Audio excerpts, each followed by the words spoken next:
Hi guys, welcome to my channel. আজকে আমাদের ভ্রমণ হচ্ছে গুলমার্গ। সকাল সকালে জামা কাপড় গুছিয়ে নিয়ে সুন্দর করে সবাই মিলে বেরিয়ে পড়েছি গুলমার্গের উদ্দেশ্যে। আজ ঈদ, তো ঈদের দিনে পুরো মার্কেট সব বন্ধ থাকে। তো আমাদের গাড়ি নিয়ে আমরা বেরিয়ে গেছি। দেখুন, সমস্ত মার্কেট সব কিছু বন্ধ। এখানে কিন্তু ঈদটা একটু অন্যরকমই পালন হয়, কারণ এখানে যা দেখা যাচ্ছে শুধু সিআরপিএফ ঘুরে বেড়াচ্ছে আর দু চারজন মানুষ রাস্তাঘাটে। প্রত্যেকটা দোকান বাজার সব বন্ধ। কোনো কোনো জায়গায় মানে আপনি বুঝতেই পারবেন, মানে ছোট ছোট দোকান বাজার কোনো জায়গায় খোলা। তো আমরা সেটাই দেখছিলাম। আর প্রত্যেকটা গাড়ি মানে যেগুলো পুলিশ বাহিনী, ওরা হচ্ছে সিআরপিএফ, ওরা হচ্ছে চেক করে, তারপরেই যেতে দিচ্ছে। আজকে প্রচণ্ড মানে চাদরে মোড়া বারনামুন্ডা যেটা, সেখানে কিন্তু আমি যাচ্ছি। সেখানটায় বর্ডার, একবার আপনারা জানেন কি হয়েছিল এখানে, আর আমার বিস্তারিত বলার কোনো দরকার নেই। এই যে আমরা সব একটা নেমে গেছি ওখানে। তো কেন জানেন তো, উম, মানে ভাড়া করার জন্য জুতো আর জ্যাকেট একটু আগেই নামিয়ে দিয়েছে ড্রাইভারের সাথে। আপনারা যারা ঘুরতে আসবেন জানেন না, ড্রাইভারের সাথে আপনাকে ড্রাই ফ্রুট কিনতে নিয়ে যাওয়া থেকে, আপনাকে কোনো জায়গায় ঘুরতে নিয়ে যাওয়া থেকে, কোনো হোটেল দোকান বাজার যেখানেই ড্রাইভার বলবে স্টপ করতে, সেখানেই তার সাথে একটা পার্সেন্ট নিচের ইস্যু যুক্ত থাকে। যাই হোক, এটা ওদের হয়তো পলিসি। খুব উপরে। তা মানে আমার একটু শ্বাসকষ্ট আজ হয়েছে, কোনো দিন হয়নি কিন্তু আজ হয়েছে। এটা এতটাই উপরে, কাল তো আরও যাব। কালকে আজকে গুলমার্গ যাচ্ছি, কাল সোনমার্গ নেমে গিয়েছি। নেমে গিয়ে সেই ওদের জুতোগুলো পরে নিয়েছি, কোটটা আর পরিনি। দেখলাম গরম, মানে ভালোই ধরনের গরম। তো আমি শাড়ি পরে নিয়েছি। এটা কিন্তু আমার সাথে আমার নিজেরই অনেক বড় চ্যালেঞ্জ, কারণ আমার একটা মানে ঠান্ডার একটা ধাত আছে। যাই হোক, ওরা দিয়ে দিয়েছে ফ্রাইড রাইস আর চিলি চিকেন। আমাদের যারা ঘুরতে নিয়ে গেছে তারাই কিন্তু এগুলো রান্না করে ভোর থেকে নিয়ে এসেছে। আর সকালবেলা দিয়েছিল রুটি আর ছোলার তরকারি আর সেমুই। যাই হোক, খুব একটা কিন্তু বরফ এখানে দেখা গেল না। এরা বলছে যে যারা আগে এসেছে আমার বোনরা, তারা বলছে খুব বরফ হতো। সেই জয় জয় শিব শঙ্কর, এইখানেই তার শুটিং হয়েছিল গানটার। তো তাও অনেক বরফ, আমি বলছি বরফ নেই সেটা কথা নয়, কিন্তু আরও বেশি বরফ ছিল।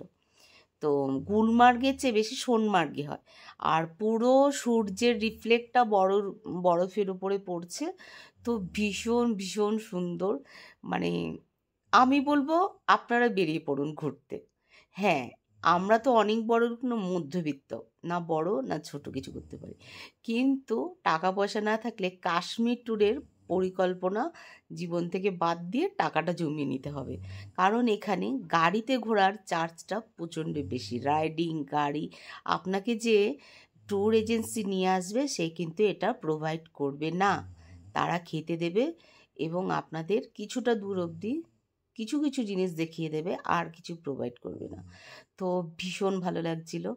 তো আমার ইউটিউব চ্যানেলটা যারা সাবস্ক্রাইব করেছেন তাদের জন্য অসংখ্য ধন্যবাদ। একরাশ ভালোবাসা। একটু কষ্ট করে শেয়ার করে দেবেন। আর প্রতিনিয়ত ব্লগগুলো দেখার প্রচণ্ডভাবে অনুরোধ রইল। আর একটু মেঘ এখন করেছে, দিয়ে একটু ঠান্ডা হাওয়া দিল, কি প্রচণ্ড যে ঠান্ডা লাগছে। শাড়ি পরে মানে মারাত্মক অবস্থা। তো বরফ থেকে নেমেই স্লিপ খেয়ে তো আমাদেরই গ্রুপে দু চারবার সবাই পড়ে গেল। যাই হোক, কোনো মতে নেমেছি, শাড়িটা পরে ড্রেস চেঞ্জ করে নিয়েছি। আর খেয়ে নিলাম নুডলস। একটা 14 টাকার নুডলস, এখানে 50 টাকা দাম। জলদি করে দেবে 50 টাকা।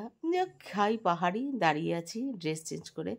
রাস্তা দিয়ে এবার যখন আমরা নেমে আসছি, রাস্তার ধারে ধারে কিন্তু পাইন গাছ, অ্যাপেল গাছ, আর দেখুন বরফ কি সুন্দর। তো রাত হয়ে যাচ্ছিল বলে খুব তাড়াহুড়ো, যেহেতু ঈদ একটা মহল অন্যই থাকে, আপনারা বুঝতেই পারছেন। তো ওদের বাচ্চাগুলো কিন্তু খুব কিউট কাশ্মীরে।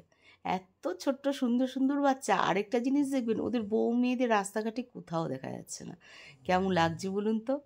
এরকমভাবে শেয়ার করছি এই জিনিসগুলো আপনাদের। কেমন লাগছে অবশ্যই আমার কমেন্টে জানিয়ে যাবেন। আর আরও সকালে আরও বরফ ছিল, যেহেতু আমি সামনে বসিনি সকালটা আপনাদের দেখাতে পারছি না। তাই বিকালে যখন আমি রওনা দিচ্ছি 5 ঘন্টা বরফে ছিলাম, তাই জন্য আমার একটু শ্বাসকষ্ট, একটু শরীর খারাপ। কি করব বলুন? কাল সকালে আবার সোনমার্গে যাব, সেখানে তো আরও বরফ, কার্গিল বর্ডার সোনমার্গের কাছাকাছি।